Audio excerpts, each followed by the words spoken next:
Indianapolis Motor Speedway, the Temple of Speed. Since 1911, the place every race driver wants to turn some laps on. For the second time, the SCCA National Championship Runoffs come to Indy. Nearly 900 drivers going for 26 gold medals. Indy, it's all about racing. It's Haggerty Race Day, and we are getting ready to put Formula V's on the track. Thanks to Mazda for sponsoring our SCCA Runoffs video coverage. My name's John Phippen. Happy to be with you. Larry McLeod alongside me, and Haywood Wagner down on the pit lane. Larry, Formula V's always one of my favorite classes. They never disappoint. It's going to be close racing, side-by-side, draft trains, and it's a family affair. We'll get into all of that stuff. I love watching V's. It's certainly one of my favorite ones to be around. Absolutely, and we've got 48 of them on the starting grid, so it's one of our bigger classes this weekend. We've got a couple that are up in the 70s, but this is certainly one of the bigger ones. But we've got a Mazda track map, thanks to our friends from Mazda for providing this. And Larry, take us around. Sure. You're kind of going to come down across the bricks, down into turn one, and we're going to see 4, 5, maybe even 6 wide the first time they go into there. It's going to be tight racing. They might get it funneled down to maybe 3 wide or even 2 wide by the time they go through the corners up through 6. But when they get to that home and back straight, we're probably going to see a few go wide again, 2, 3, 4 wide. As we enter then Sector 2 with the S's, turn 7 through 10, and then they get back onto the oval road course, the oval maybe going counterclockwise. Turn 2, we get to go clockwise all the way down into turn 12, another opportunity for braking. But the key here is going to be set up the exit of 13, because that gets you down that extensively long run in a V. That's an extremely long run, and opportunities exist for passing. Exactly. The most important turn on any racetrack is the one leading on to the longest straightaway, and that means turn 14 here at the Indianapolis road course. Another way Mazda supports racers and teams is through the Mazda Team Support Program, in which racers are eligible for the largest contingency awards from any of the car makers, as well as parts and technical support. And we thank Mazda for their ongoing sponsorship of our broadcast. And you can see the grid of cars, and down there amongst them is the third member of our broadcast team, Haywood Wagner. Hey, Haywood. Good afternoon, gentlemen. I'm standing here with our pole sitter for Formula V, and I just want to give folks a chance to look at a couple of the features of these cars. Formula V stands for Volkswagen, and what you're looking at here is stock Volkswagen suspension parts from Type 2s, Volkswagen Beetles, 60s era, designed in the 40s and 50s more or less. This is very, it's actually become harder to source parts for in recent years, but this is very basic suspension setup. The idea of this class was that you could go and buy a crashed Volkswagen street car, pull the suspension bits off, pull the engine bits, and put together a pretty fun race car. One of the stories in this class has always been about the brakes. If you look inside the rear wheel right here on our pole car, that is a drum brake. That works by the brake shoes pushing out against the drums. And the dark art of Formula V for a long, long time was tuning those drum brakes. So you had great pedal feel and very, very little drag. The pole sitter, second place, brothers, they're running drums. Everybody else on the grid has switched over to disc. Thanks, Hayward. That's a great indication of Formula V, one of the oldest classes. In fact, Larry, we were just talking about it before we went on the broadcast. I think Formula V is one of the few classes that was in the very first runoffs out at Riverside. And it's showing you that 50-some years later, here we are still successfully talking about 48 cars going to take the grid today. This class is still, I'd say it's in its heyday. I think it's been its heyday for 58 years. And there's been a change in the regulation in recent years with the tires in Formula Vs. Yeah, a little bit, and I think that's allowed a little bit better competition among these drivers. Tires management is not quite as critical, but these guys are able to get in the heat and work with those, but they still do have to do some management of these cars, not only tire temps, but engine temps in these air-cooled cars as these races develop. Exactly right. These are the air-cooled boxer motor that's in the back of every Volkswagen Beetle, and with all of the shortcomings or whatever that might be part of that. So that's an issue that these drivers have to contend with. They've got skinny little tires, absolutely no aero. It's all down to the driver, and it's all down to racing together. This is pack racing at its best. This is as close as you'll see in any open wheel contest, the kind of wheel-to-wheel racing that these drivers put on with one another. And it's a reason that it's such a big family, because they have to have a lot of trust. They do, and they got a lot of trust, and that's what we're going to see in these first 2 rows, as we had seen seeing Andrew Whitson, our pole sitter down there. We'll get to him in a minute. His brother Zach will be alongside him, but right behind them, not to be outdone, are the Abbotts, Brandon and Andrew. So we're going to have all these families take it up. And we'll get into the details of families. There's a lot of families. In fact, there's 4 Whitsons in this race alone, along with a few other siblings and father-son combos. But really, the other thing about Formula Vs is this class has been around so long. Globally, it's been around so long. We've got some big name drivers that have driven Vs in their past. F1 champions like K.K. Rosberg, Emerson Fittipaldi, Nelson Piquet, all started out in Formula Vs. And there are 6 former champions in this 48-car field. The one with the most championships is Roger Siebenaller in the 72 car. Roger starts a little deeper in the field, but nonetheless, he has 3 championships to his name. His most recent one was in 2011 up at Road America. He's also been on the box 8 times, so 21 top 10 finishes in his 32 runoff starts out of the northern New Jersey region. Another driver who's been here a whole lot is Stephen Davis out of the Atlanta region in the 80 car. Stephen has 33 runoff starts to his credit. He's been fast qualifier 4 times. He won it last at Road Atlanta in 1992, just to give you an indication of the longevity of the 2-time champion. As the cars are rolling away from the false grid, we're not going to have time to introduce the entire starting grid, but we'll start at the top and try to hit the highlights for you. Andrew Whitson is your pole sitter in the number 12 car, as he will take the Tire Rack Pole Award. He is the 2019 champion back at VIR. He is also Super Sweep eligible, and he is sports cars picked to win it all. Alex Scaler starts second in the 79 car out of the South Jersey region. Zachary Whitson, one of the 4 Whitsons in the field in the 27. Oh, so no, okay. I have a provisional grid. Forgive me. Andrew Whitson is your pole sitter. Zachary Whitson starts second. Brandon Abbott in third in the 26 car out of Farmington Hills, Michigan. Andrew Abbott in the 25 car is fourth out of Livonia, Michigan. Jeff Filipkowski in the 20 car from Bangor, Pennsylvania in the Philadelphia region. Brian Farnham out of Medina, Ohio in the 15 car starts sixth. Seventh is Chris Jennerjohn, another former champion out of Hartford City, Indiana in the Indianapolis region. Alex Scaler back in 8th position in the 79 out of Asbury, New Jersey in the South Jersey region. The 52 of Michael Ferguson from Moore, South Carolina in the Atlanta region. The 4 of Gavin Sweeney from Brooklyn, New York in the South Florida region. The 113 is Hunter Phillips Barron from Garland, Texas in the Texas region. Stephen Davis, the longtime former champion, starts 12th in the 80 car, Danielsville, Georgia from Atlanta. Ron Whitson, the father of the Whitson clan, in the 5 car out of Neenah, Wisconsin in the Milwaukee region. Dean Curtis in the 69 of East Stroudsburg, Pennsylvania and the Northeast Pennsylvania region. Roger Siebenaller, a former winner out of North Hero, Vermont, northern New Jersey in car 72. Mark Farnham in the 3, another family out of Medina, Ohio and the New Ohio region. Donnie Isley in car 30 out of Fletcher, North Carolina in the Central Carolinas region. 7 is Jonathan Weishaupt from Baltimore, Maryland and the Washington, D.C. region. Mark Fosbury is in car number 6 from Groton, Massachusetts and the New England region. Jeff Lawhead, another front runner in the 10 out of Darien, Illinois in the Ohio Valley region. Quinn Posner is in car number 9 from Camas, Washington in the Northwest region. Rick Shields, another former winner out of Bridgefield, Pennsylvania and the Steel Cities region. He's in car 77. Dennis Andrade is in car 87 out of Silver Lake, Washington in the Northwest region. Steve Whitson in the 18 out of Hutto, Texas, but he races out of the Milwaukee region. Ryan Donahue is out of Philadelphia in the 16 car. Robert Neumeister is in the 94 out of Pueblo, Colorado in the Colorado region. Rich Richardson is in the 99, South Pekin, Illinois, the Central Illinois region. Brian Stasinski out of Villa Park, Illinois, in the Chicago region is in the 84 car. Gregory Bruns out of Moore, South Carolina, in the Central Carolina region is in the 53.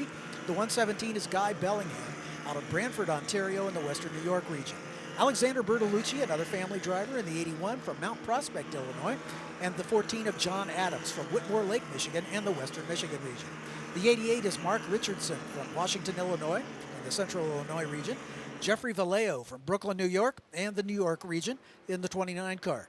Marjorie Lindbergh in the 24 out of Beaverton, Oregon, in the South Florida region. William Stasinski in the 21 from Downers Grove, Illinois. That takes you down through 36th place as the field making its way into turn 12, and we're just about ready to get the start. It's going to be that family start. Can the Abbotts take the Whitsons, or is it going to be the Filipkowski, Farnham, Jennerjohn? down the order to try and make passes into one. This is going to be pretty exciting. Exactly, as we've got the 27 of Zachary Whitson alongside brother Andrew Whitson. So it's an all Whitson front row. And then Brandon Abbott and Andrew Abbott line up together. You can see identical livery on those two cars. So it's a family affair, literally. Jeff Filipkowski and Brian Farnham in row number 3. And Hunter Phelps Barron down the order there. He was in a fantastic race at VIR 2 years ago, right in the middle between the Whitsons on the podium. He's down the order a little bit to start this race. Keep your eye on him early on. He's currently starting 11th. Green, green, green, and we are away. And it looks like Andrew Whitson gets a little bit of a jump. His brother ducks right in behind him. But we've got a car going 3 wide next to the Abbotts as they work their way down toward turn number 1. Look at the skinny tires on these Formula Vs. It's just hard to believe. We see the more contemporary Formula cars with a whole lot more rubber on the road. But Andrew Whitson, is going to lead his brother through turn number 1. Looks like everybody's successfully making it through, 4 wide through turn 1. But again, showing the respect that these drivers show one another as they work their way through that very, very tight bit of racetrack. There's the 25 I think it's the 15. Andrew Abbott. Yep, and the 15 of Brian Farnham there on the inside. He's the one that got that great jump down that inside, trying to hang on to it. Right now, he is splitting the Abbotts. Brian Farnham in the Duck and Monkey Quixote Kearney D Silver Bullet FR1. And there's the 26 car of Brandon Abbott slotting into the 4th spot. Farnham actually finished 3rd here at Indy 4 years ago. Knows how to mix it up at the front of the pack. Alex Scaler in the 79 right behind him in that blue, Robin's Egg blue car as they work their way down the Holman Straight for the first time. Racing right to and over the inside line. Got to protect that inside line. Oh, and they may have touched a little bit there. Yeah, as we got a spinner and everybody's taking evasive action, but so far doing a good job. And that driver's able to get going. I think that was the 80 car of Stephen Davis, but I'm not positive. It's like the 52 of Mitch Ferguson. There you go, thank you.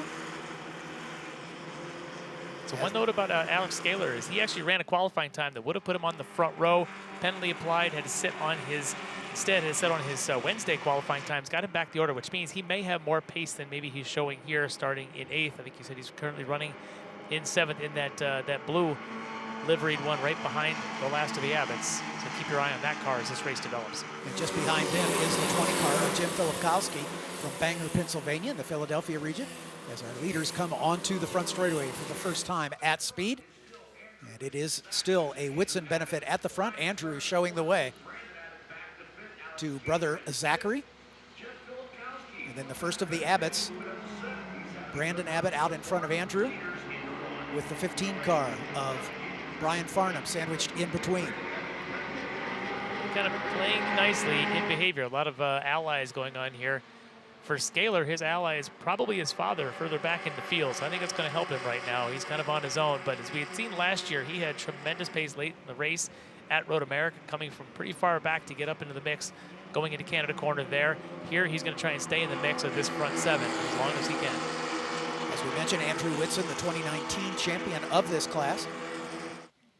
And that was a tremendous race in 19 between the two Whitsons, sandwiched around, I believe it was Hunter Phelps Barron, multiple laps, lead changes all around. It was just a beautiful thing to watch as we got a car off at 6A.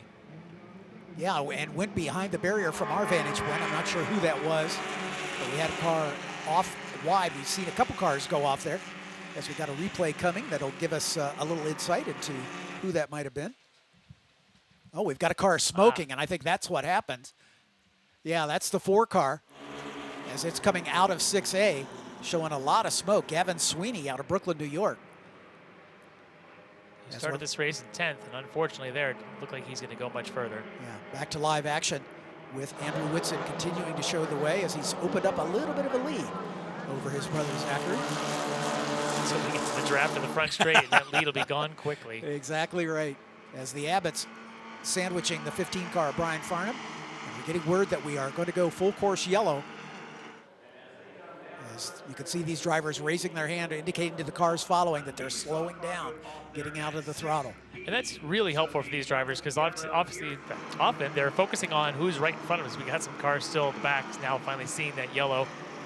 But that's one of the issues. If you can't see the flagger stand, you know, you don't really know that the yellow's coming out. If you see the guy in front of you putting his hand up, it makes you go, wait a second, there's something happening here. I better take note. Exactly right. As the field now working its way across the line, let's do a quick rundown. Andrew Whitson, your leader, over Zachary Whitson in the 27, the 25 of Andrew Abbott in front of Brian Farnham, who right now holds the fast lap of the race in the 15 car. Brandon Abbott just behind in 5th, Alex Scaler in that blue number 79 in the 6th spot. Jeff Filipkowski in the 20 in 7th. Chris Jenner-John in the 46 is 8th. Stephen Davis in the 80 is 9th. And Roger Siebenaller in the 72 is 10th. Jenner-John, Davis, and Siebenaller, all veterans in the class, all former winners, as they are all running together, 9th, 10th, and 8th, 9th, and 10th. This little stop here is going to help our defending champ, Chris Jenner-John. And so he had been there was a bit of a gap there between Scaler and Filipkowski for 6th and 7th. Jenner-John sitting here in 8th. Now is able to kind of get up into that mix. So keep your eye on Jenner-John as we go through that restart next time by. The Hawk breakthrough performer for this race is Alexander Bertolucci out of Mount Prospect, Illinois in the 81 car. He picked up 13 places between Tuesday and Wednesday, so that's a bunch. It's getting with the program for sure. Yeah, absolutely right. So, Larry, tell me about these cars. How do you make one go faster than the other? Well, it's all about the slipstream, is a lot of times what you're trying to do. And that was the comment that Hayward made about the cars and why the front row, why the Whitsons are still on drums, is because the drum brakes have inherently less drag. Yep. And so they're trying to make sure they maximize that straightaway. So while they don't have the advantage of maybe the disc brakes and more consistency and heat management, they do have less drag in them. As the disc brakes often, the pads will float a little bit and cause some drag. They're playing the game of, I'm going to stay away from that and stick with the drums, which, and really the only reason they're allowing the disc brakes in here anyway is about, as Hayward had kind of also alluded to, the scarcity of parts when you're talking about 1950s Volkswagens. So allowing the discs is a good thing, but as you can see, parity still is great between the two types, and that's one of the things. You got to be good at the slipstream. The motors are always tuned just right. These guys carry spare motors too, so they feel something on Wednesday, Thursday. They can get it fresh one day before the weekend. Yeah, exactly right. Reliability is actually pretty good. The motors last pretty well. You don't see hand-grenaded motors in this class very often, so clearly they're running well within their specifications. But every little bit of fine-tuning to extract the maximum from those tiny little four-cylinders is important. It really is, and the drivers can feel them starting to sag. They can feel them go down. That's why you don't see the blown motors, because they can sense it and they can take care of it. It also means that through the course of a long race like this, the weather isn't too bad, but if it were a hotter day, temperature management of those motors is critical. We thought we were going to get a green flag, but it looks like the cleanup is not quite completed, so we're going to go one more lap behind the safety car. As Andrew Whitson brings the field around, Zachary right behind him. More opportunity for those tires to cool a little bit, more work to have to bring them back up to temp when we do finally go green. We mentioned Chris Jenner-John, one of those drivers in that little logjam right outside the top 10. He's a native out of the Indianapolis region in the 46 car. He won at Road America a year ago, so he is the defending winner of this class. It was a pretty good race last year as well. It always is at Road America. That climb up the hill makes for some fantastic finishes. And, yeah, for the folks that didn't see that race, you can go back and you can always watch the archive videos on SCCA.com. But let me just tell you, the top 4 were separated by 0.7 of a second. It just shows you how close it was. And in fact, the front 7 were all about 1.5 seconds apart coming into Canada Corner. It was a complete crapshoot of who was going to actually come out in front. Chris Jenner-John got the advantage out of there and was able to make that run up the hill, just holding off Andrew Whitson last year.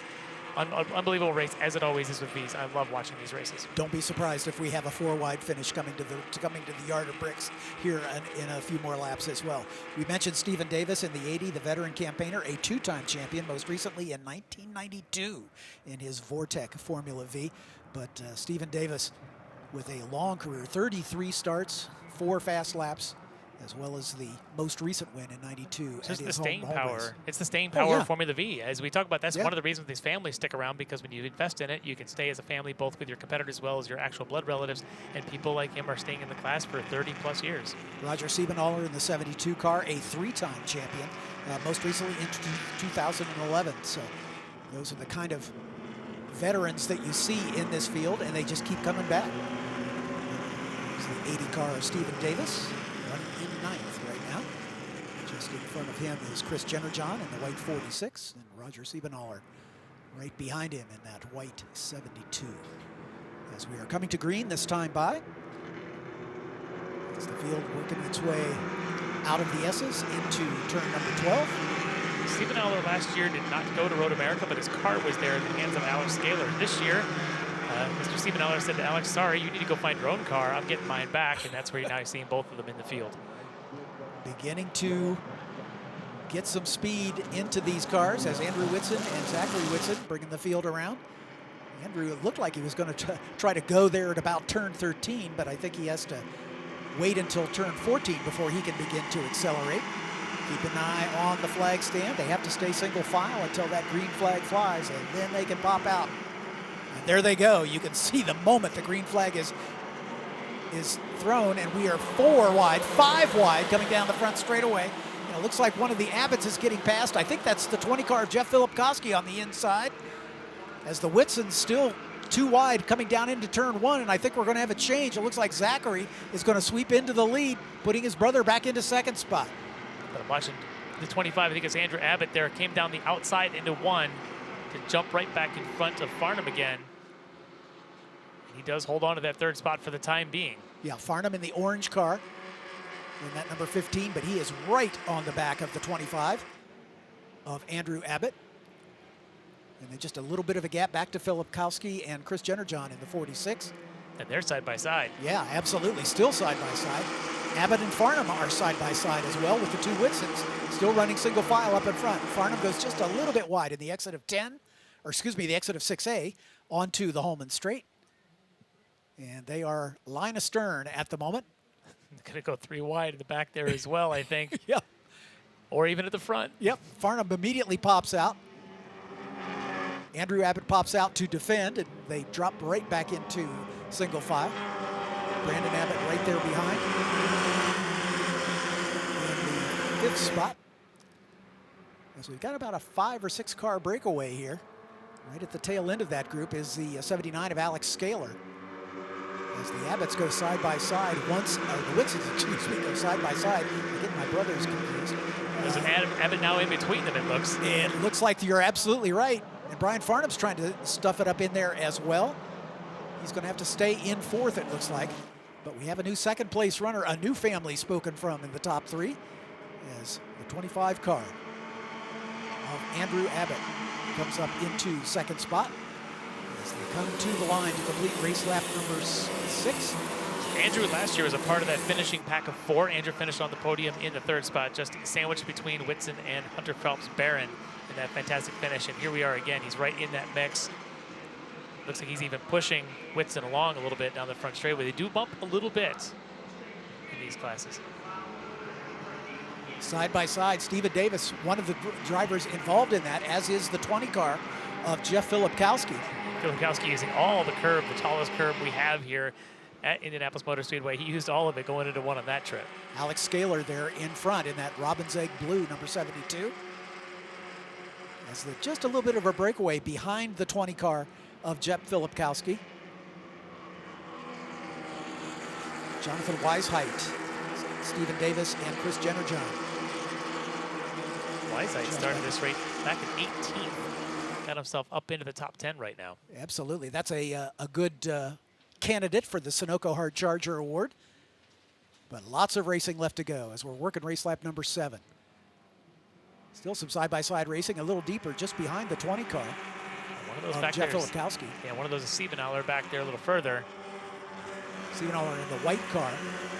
That's the 7 of Jonathan Weisheidt. We talked about him just a moment ago. And the 69 of Dean Curtis.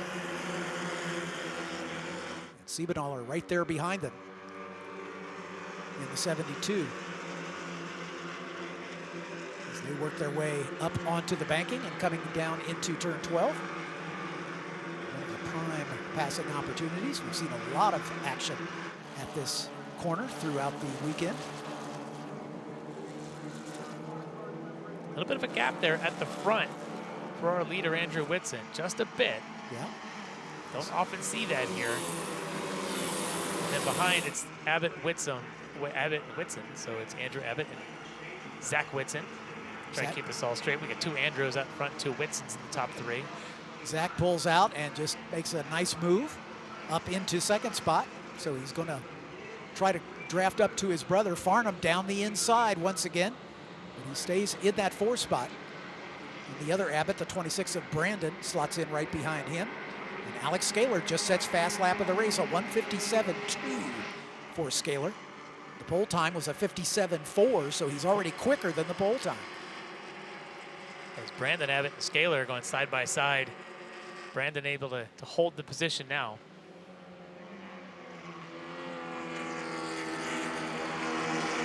Andrew Whitson holding off the challenge from behind with Brandon Abbott and Brian Farnham as they come off 6A and onto the Holman Straight. Meanwhile, Andrew Whitson enjoying at the line. It was about just over a 1 second lead. And if anything, it looks like that's gone bigger. And we've got a car in the gravel. That's the 6 of Mark Fosbury out of Groton, Massachusetts in the New England region. It looks to be the outside of turn 6, if I'm not mistaken. Yeah, we are going to have to go full course yellow because that car is buried.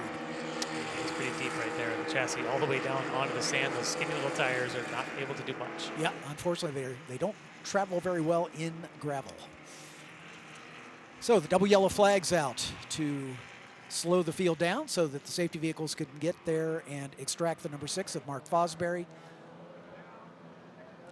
So for the second time, the field will pack up behind our leader. Andrew Whitson has led every lap so far. So Andrew was starting to build a little bit of lead right before this double yellow came out, and it was his brother helping him a little bit as Zach was sort of holding the field behind, had Andrew Abbott in his tail and trying to maybe create a little bit of space for his brother, trying to make sure that if any pass going to happen from the Abbott, he was going to make sure he had to work really hard for it, but all that is for naught as we're going to go full course caution. While we've got a moment here under this full course yellow, let's take a second to thank our sponsors to make the racing possible here as we'll take a break and talk to our friends from Mazda. Why race? Because it's in our blood. A love of driving that pushes us as hard on the road as it does on the track. It's why we reinvented the Roadster and put a piece of it into every car we make. It's why we refine, rethink, and refine again. And it's why we'll always engineer to your heart's BPM, not simply an engine's RPM. Why race? Why indeed? When the finish line calls, we answer. Hit the road with insurance protection from Hagerty. Whether you drive a built racer, sports car, or exotic, and save an average of $264. Get a quote today at Hagerty.com. Welcome to that magic realm. Between here and there, a no man's land, and everyone's land. Where great expectations grow, and rewards are given to the swift, the perceptive, and the daring. Introducing the Mazda CX-30 Turbo with all-wheel drive. More power for your pursuit. Welcome back to the 58th running of the SCCA National Championship Runoffs from the Indianapolis Motor Speedway. As we understand, we're going to go green next time by, as we had a car stuck in the gravel. Mark Fosbury has been extracted from the gravel trap. You can see the safety vehicle right at the top of your screen, getting back to its staging position. And the plan is to go green this time by. We're working race lap 9 of the scheduled 19. Still plenty of time left, as we've got 22 minutes remaining. So barring another yellow, we should be able to get all 19 of the laps in, as we're coming up on half distance here. Another lap and a half. It's that opportunity again for a lot of these guys where those gaps started to develop. Now the accordion closes again. You can start to maybe reset. It does two things. It gives you, if you're the one at the front of that break, or I guess right behind the breakaway, to say, hey, great, I get to catch up to everybody. But the same thought is going into the heads of the 4 or 5 guys behind you saying, great, we just caught up to the top 6. Let's try and make this closer. You know, for the Whitsons out in front, I'm seeing a lot of these team taxes. We know from 2019 these guys are on radios together. I suspect we've got a lot of that happening. The Abbotts are probably doing the same thing. And so they're talking to each other about strategies going down the straightaway, who's going to take inside versus outside, what kind of moves they're making. Exactly right. Andrew with a little bit of a lead over his brother right now, but I'm sure they'll pack it up as he'll slow down coming into turn number 14, or not. Not quite sure. It's a but V? Yeah, it's a V. Can you tell if he's slow down? Yeah. Come on, Larry.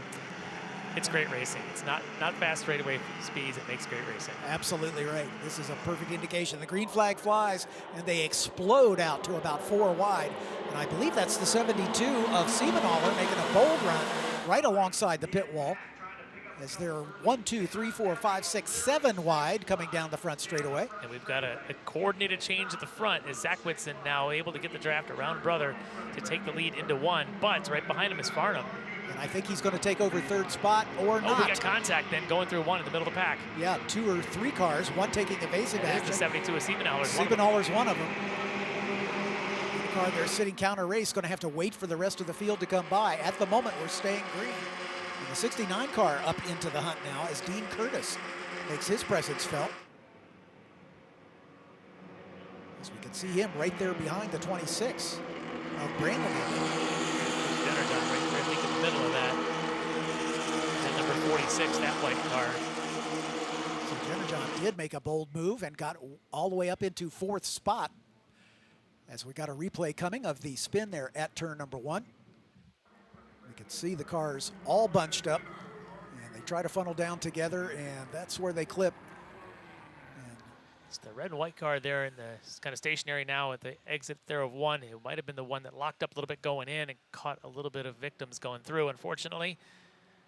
that might have been Rick Shields in the 77, I'm not sure, but we'll check it when they come back by. Cars are relatively durable. Yeah, for what they are. I mean, these cars, you don't keep a class going for 50-some years and deal with attrition without some level of durability built into the chassis. Yeah, Colin Chapman would not have designed these cars the way they are. They're very sturdy, and like I said, the running gear is basically from a Volkswagen Beetle. And that's what makes the class so popular and so economical and with such longevity. And we're green. Oh, the Brandon 20s. Yeah. Brandon Abbott off and on, and that's going to cost him because that opens the momentum for Alex Scaler to get a run in the 79 car, and he's already alongside. And Curtis right there behind him.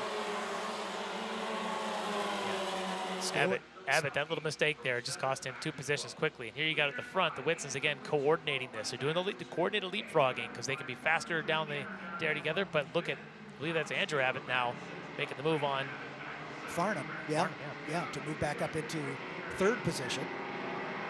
So Whitson now Abbott with Farnham in the 4th spot. Jennerjohn just hanging in there in the 72 car back in 5th position as they work their way through turn 4, turn 5, and down into the corner that Tomo calls a skid pad, which is basically a long left-hander. Turn 6A, which shuts them right back onto the Holman Straight, and that's been a scene of a lot of activity here at the runoffs. That's been a very tricky turn. Dropping a wheel off into that dirt on the outside can be a problem. Another choreographed change of position between the Whitsons. Trying to take those opportunities that if one gets a better run, you let him go. Yep. And I would think also there might be a cooling advantage there as well. You know, keeping those drum brakes cool at the front as well as getting cold air into the engine inlet. Get out in that fresh air a little bit. Yep, exactly right. But Andrew Abbott doesn't want to have anything to do with that. He would love to get right in between those guys. That's where he's maybe looking to try and set up Zach Whitson next time opportunity comes. Don't know if he's going to be able to do it here at 12, but don't be surprised if he's taking a look to get a great run off of 13. But, of course, you've got Farnham right behind him and a little lockup from him going into 12. And I wonder if there are any team orders in the Whitson camp, because Andrew is eligible for a super sweep if he's able to win this one. I think that's the last thing on Zach's mind, and probably the last thing on Andrew's mind, but maybe Ron down the order is thinking, go boys, go. Exactly right.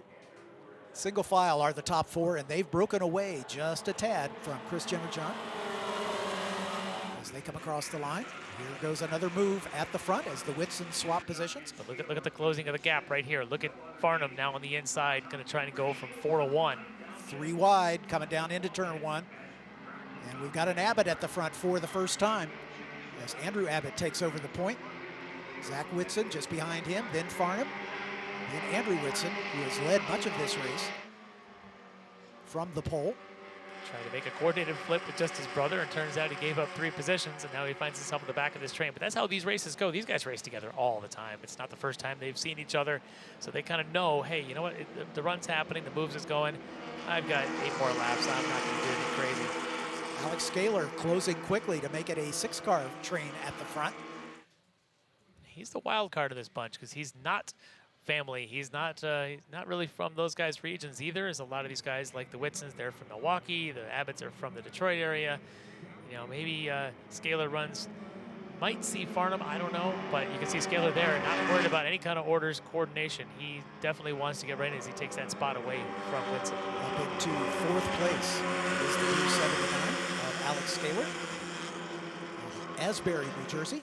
A lot of New Jersey drivers in this field. New Jersey, New England, it was what I was trying to say. As Alex Scaler out of Asbury, New Jersey. Up into 4th spot.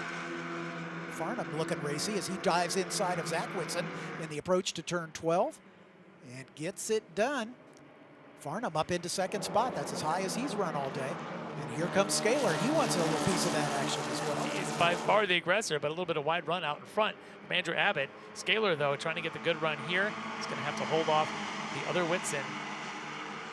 Now both Whitsons are sitting here at 4th and 5th, and Scaler now becomes the tow vehicle in this train. Zachary at the front of the Whitson train. Now he pops out. There goes Farnham popping out. 3 wide once again. Farnham to the lead for the moment. Let's make it 4 wide, guys. Yeah, but it's not over yet. Farnham appears to have the advantage, but swinging around the outside is the 12 car. Big lockup there from Scaler, able to tuck it in and make turn 1 for a moment there. I thought it was going to be tears for everyone, but nope, he's able to hang on to it and make another run as Abbott goes, or right up there, Whitson, excuse me, as Andrew Whitson now takes over the lead. Yeah, Andrew Whitson, the one who got shuffled back to 4th the last time through turn 1, repays the favor and goes right back to the front this time through turn 1. And the chess match continues. Exactly right. Just what we love about Formula V racing. You can never count it out. But his brother's 4 spots behind. Yeah, so he doesn't have that drafting partner that he had for the early stages of this race, as we're well into the 2nd half, working race lap 13 of the 19. It's a pretty big breakaway now, about the top 7. Yep. So the 12 car of Andrew Whitson, who takes the top spot. Oh! As Abbott ducked to the inside in the 25. Andrew Abbott thought about making a move, but fell back in single file. Don't be alarmed if you see the occasional little puff of smoke from the back of these cars. It is not at all uncommon. If you've ever owned an air-cooled engine, Porsche or Volkswagen, you know that they're not really air-cooled, are they? Yeah. They're more oil-cooled. Exactly right. Yeah, I was surprised. I had an old 911 100 years ago, and first time I changed the oil, I thought, wait a minute, you need a case of oil to change the oil. We've got a huge dry sump, and the oil is a very significant part of the cooling. A little bit of smoke out of the back of the car of Alex Scaler, but not to worry. 7 times around to go. And now the chess match is fully underway. Everyone's collecting data on everyone around them. Obviously, the Whitsons know each other, the Abbotts know each other, but as you watch this race unfold, you got to start to figure, when does somebody traditionally make a move? And for Scaler, he's making a move every time he sees daylight. And with the other guys, it's a little bit more coordinated and a little bit more planned. For Scaler here, even able to get in without any brake lockup, but does give up the spot right back to Andrew Abbott. But he's not giving up the ghost as he stays right with it. Andrew Abbott with the position right at the moment. Andrew Whitson out in front. Brian Farnham in 2nd. Farnham very patient up there right now. Probably thinking if we can just get a couple second gap of what's behind us, we can make this a 2-horse race. Basically a 7-car breakaway. Chris Jenner-John at the tail end of that group. Brandon Abbott in the 6th spot. Zachary Whitson in the 27 just in front. Jenner-John maybe not quite tagging on as closely as he'd like to be. He's kind of got the little brother, hey guys, wait for me thing going on right now. The Abbotts there out in front of him, and now Scaler's going to try to take a look down the inside. Andrew Abbott. He wants that 3rd place back, and he gets it at turn 7, if he can hang on to it at the exit. And he does so. Into the S's they come, turns 8, 9, and 10. Alex Scaler once again atop this battle for 3rd, as he is, at the moment at least, on the box with about 5 laps to go. Andrew Whitson and Brian Farnham out in front are not pushing any kind of side-by-sides. You watch Farnham, I think, is just trying to stay patient and stay in line. He'll only make a move if it's a guaranteed move. Otherwise, I think he's hoping that behind him, Scaler sort of becomes the wild card. He keeps mixing it up with Andrew Abbott and with Zach Whitson to try and slow that pack down. And this pack of cars with Alex Scaler at the front, they need to line up line astern and try to run these guys down, or they're going to get away. Because the draft is so, so important. But the more they squabble with one another, the more they're going to get slowed down. as the 25 of Andrew Abbott goes with Zachary Whitson side by side. Not paying attention to anything I'm saying, but of course they're not listening to me, so that's just as good. That's Big gonna be brake contact. lock up, and there's contact. That's Zach Whitson on the back of Scaler. You can see Whitson struggling to get on the brakes there alongside of, I believe that was Andrew Abbott that he was with. They're going to take that little short shoot down that dumps out, but that might be the end for Zach Whitson. Yeah, I don't know if there is suspension damage. We're going to get a replay of it. Look at him going side by side, under braking. He thinks he's got it, but that's a tremendous speed he's carrying.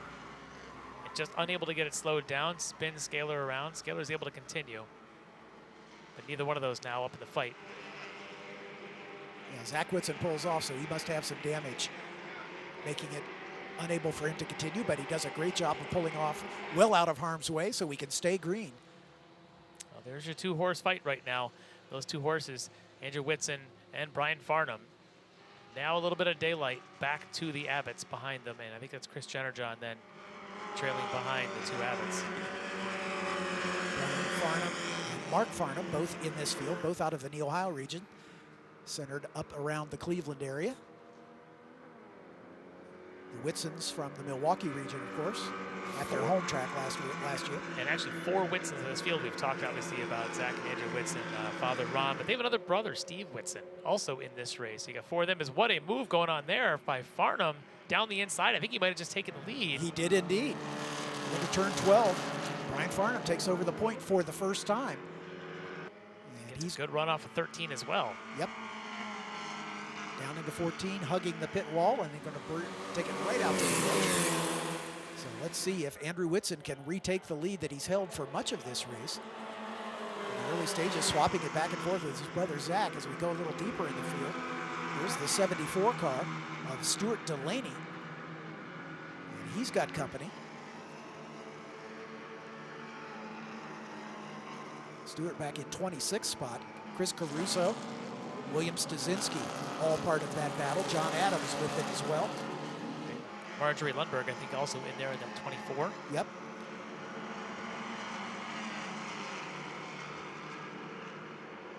Of course, Sunoco, the official fuel of the Sports Car Club of America and our road racing program. And of course, the Sunoco Hard Charger, as we got a spin, the Hard Charger goes to the driver who makes up the most positions from his qualifying position to race finishing position. And that's the 0 of Rick Ruckman out of Summersville, West Virginia. Spinning right there at 13, but he's able to continue. I think he's fallen off the back. We'll get a replay of Ruckman's spin, see if he got any help. Nope, all on his own. Just carried a little too much speed through 13, and the rear end stepped out. Somebody threw a couple of walnut shells out of the back of a Mario Kart and caused his spin. Exactly right. As we see the 6th car of Mark Fosbury, who brought out the yellow flag with a trip into the gravel trap. I believe he's a lap down to the field, but still out there circulating. As we're working race lap 16 now. As the racing goes on all around the track. Even though they're well out of contention for a win, these drivers are still going after it. That right there, that is your fight for the lead. Sorry, that is not, that is still the number 6. There's the fight for the lead. There you go. Andrew Whitson has gotten back around Farnham with 4 laps to go. Whitson up in front and stretching his advantage right now, so I don't know if Brian Farnham's got anything for our leader at this stage. He's trying to stay in that draft. I think the Abbotts are the ones saying, oh man, we're just out of that draft. The Abbotts might be fighting for 3rd because right now Farnham is going to make a push and stick to the back of Andrew Whitson. That race is not over yet for 1 and 2. He's good on the brakes, is Farnham. He was able to close right up on him in the braking zone. Dean Curtis in that 69 car has got Rick Shields right in front of him. Rick Shields, a veteran campaigner and former winner of this race in the 77 car. Alex Scaler is trying to chase those guys down as well. But Farnham here, if he's saved anything in those tires, he's going to need it here in his last couple laps.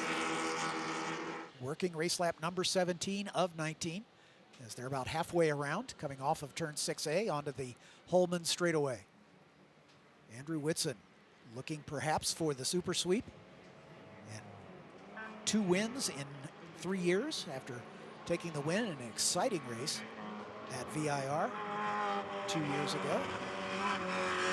Wrapping it up here at Indianapolis, perhaps with another one. So 4 years ago, one of the legends of Formula V took a commanding win out here, Michael Verisens. In that race here at Indy in 2017, your second place finisher was some kid named Andrew Whitson, and third on the podium was another guy, Brian Farnham. So here they are battling again, this time for the top spot here at Indy again 4 years later. Kurt Bennett in the 36 has pulled off. I believe that's on the home and straight. Also going back, it was Andrew Abbott that finished fourth in that race 4 years ago, now running third here. They're covering that with a local yellow as his car is pretty much in a safe place. Here's the battle at the front. It's a two-horse race right now. So this is the chess match. Farnham's got plenty of gap behind him, doesn't have to worry about making moves that don't work. He can try a lot of things. This is the place to test. You get 3 more trips down this front straight. Test the braking, test your positioning, and test what are the reactions of Whitson going to do when you go left. Does he go right or does he block? And here we've got a situation where we've got the difference between the drum brakes and the disc brakes, perhaps. Farnham running disc brakes on his car. Whitson is, we said, at the top of the order with the older drum brakes, but a little less drag. But when you really need them, are the disc brakes better? That's a good question. Farnham just kind of watching, biding his time as they go through the skid pad of 6. I suspect as we get to the next lap, you might see him try making moves to see what sticks. Perhaps try to take the lead and maybe play a little chess with Andrew to maybe give the lead back and get it back again on the last lap. So this will be interesting to see how long does he decide to wait. We saw a slower car coming just out of the picture as we went to this shot. So there's a good possibility that traffic could be a factor for these drivers before we get to the end. As they're going to be completing the penultimate lap here, lap 18. Andrew Whitson. Ooh, little bobble. Yeah, he's driving it hard, man. That car got sideways on him. He had to catch it. He caught a lot of curb there at 10, and that just gave up some momentum. Interestingly, as Farnham sort of backed out and waited, I think Farnham really is playing the chess match. He had an opportunity to jump around and said, wait a second, I can't do this. It's too early. We got 2 whole laps around this place to go. Yep. And that's interesting, sort of playing that game of when do I go? It's not how. It's at this point, he already probably knows his move. It's a matter of when. Yeah. He's been sizing up Andrew Whitson the entire race, trying to decide where he's stronger and where he can make his move. And so he's probably got it all worked out in his mind, and Andrew is trying to do the same thing. Yeah. Where can he get just enough advantage so that he can lead him across the line?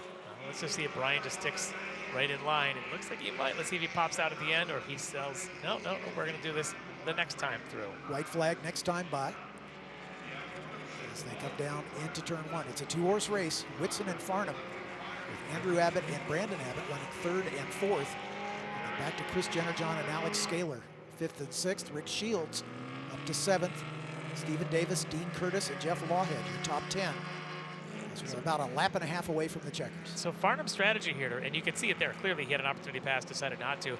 The only risk to that is in a big field like this, late in the race, if somebody spins, you start getting yellows, whether it's a local at 1 or the way you have to go full course, you've missed your opportunity, and sometimes you have to take that opportunity when it presents itself. So for him, he's gambling. He's gambling that he's going to get a great run off of the last corner on the last lap, or maybe he's gambling he can do it on this straightaway next time through. Right now, I don't think he gambled on having a lap traffic in front of him. The lapper doing exactly what he should, holding his line and allowing the overtaking drivers to make the move. The worst thing you can do when you're being passed is to try to guess where the overtaking drivers want you to go. A little more conservative through this time there for Andrew Whitson. Yep, kept it from going sideways quite as much. Didn't take as much curb for sure. He got a great run off of that compared to Farnham right there. Yeah, absolutely. More lap traffic, just trying to stay out of the way of this fantastic finish that's got just a little over 2.5 miles left.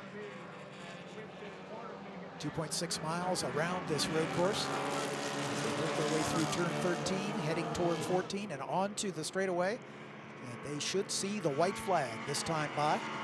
Andrew Whitson maybe saving the best till last.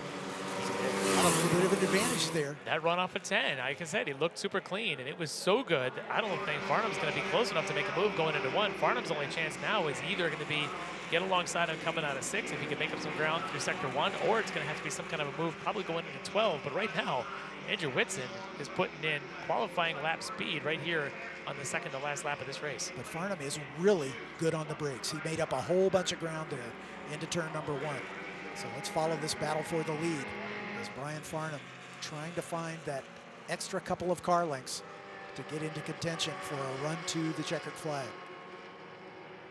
As they come out of turn number 4 into 5, and down into the long turn number 6. This is pretty much a race for Farnham. He's got to close up here to have any kind of chance. This is his best drafting opportunity to close the gap. He's not close enough to make the move yet going into 7. He's got to get close enough to just maybe grab an extra car length or 2 and hope that through the S's, as they get to 10 next time, he could be on his tail and have a shot to go side by side at 12. Otherwise, Andrew Whitson might be looking at that checker flag first. And they've got traffic in front of him once again. I believe I saw the 0 of Rick Ruckman not far in front. And at the moment, Andrew Whitson from the pole. A lot of curve there this time for Farnham, trying to get that run. Last time by, he did have a bit of a bobble, had the car slide, lost his momentum. This time he's trying to do it better, but I tell you who did do it better was Whitson. As good as he was on lap 18, he did it just as well, maybe better here on 19, holding off this charge for Farnham. And for Whitson, one more corner to go, and then he'll see a checker flag waving for him. Lapper getting out of the way, letting this battle for the lead come through. Farnham got a good run through 13. He's closing. The car's pretty good in a straight line. Can he get there? A photo finish is not unusual in Formula V, but Andrew Whitson, I think, is going to have the measure as they come to the yard of bricks in about a half a car length. As Farnham waited until the last instant to pop out, but he was not able to quite get there. A great race between these two. And Andrew Whitson notching the first super sweep of this runoffs. What a great run there on that last lap. Didn't think Farnham was going to get there, but he got a pretty good run despite the lap traffic there to make it a race. Just got alongside, unfortunately not long enough away to get to those bricks for him to take it away from Whitson, and for Whitson now his second championship. What a great drive. Absolutely. Farnham put his fastest lap in on that final lap, so he gave it his all, but at the line it was just about a 1/10 of a second separating those two. Now here comes the battle to the line between Alex Scaler and Rick Shields as they come to the line. Scaler holding on for 6th spot, Shields in 7th, Stephen Davis in the 8th spot. Dean Curtis comes home 9th, Ron Whitson comes home in 10th spot. Ron also would be a contender for the Sunoco Hard Charger Award. As this battle a little deeper in the field, the 29 car in front, Jeffrey Vallejo from Brooklyn, New York in the New England region, gets a good run on to the final turn.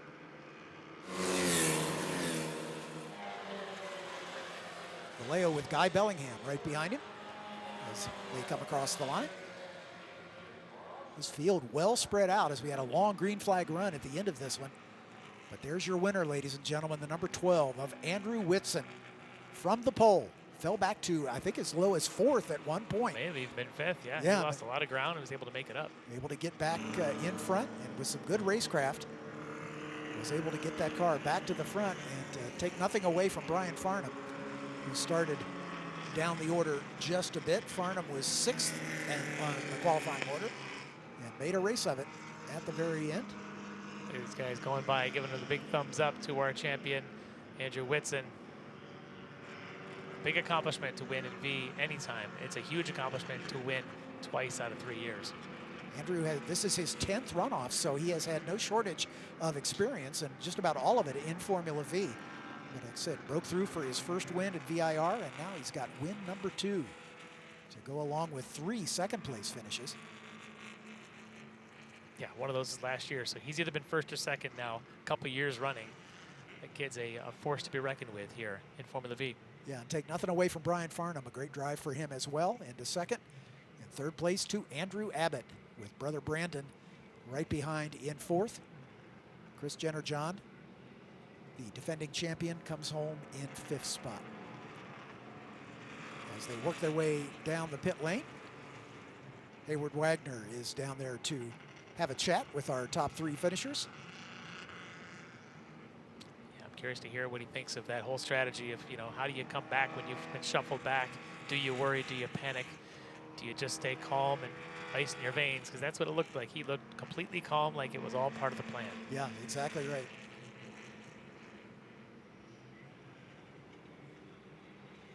As this big field of cars still working around on their cool down lap.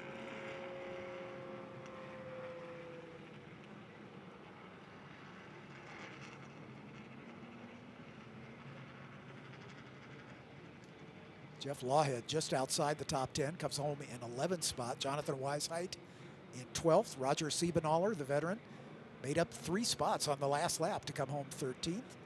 Brian Stasinski in 14th spot, and Donnie Isley rounding out the top 15.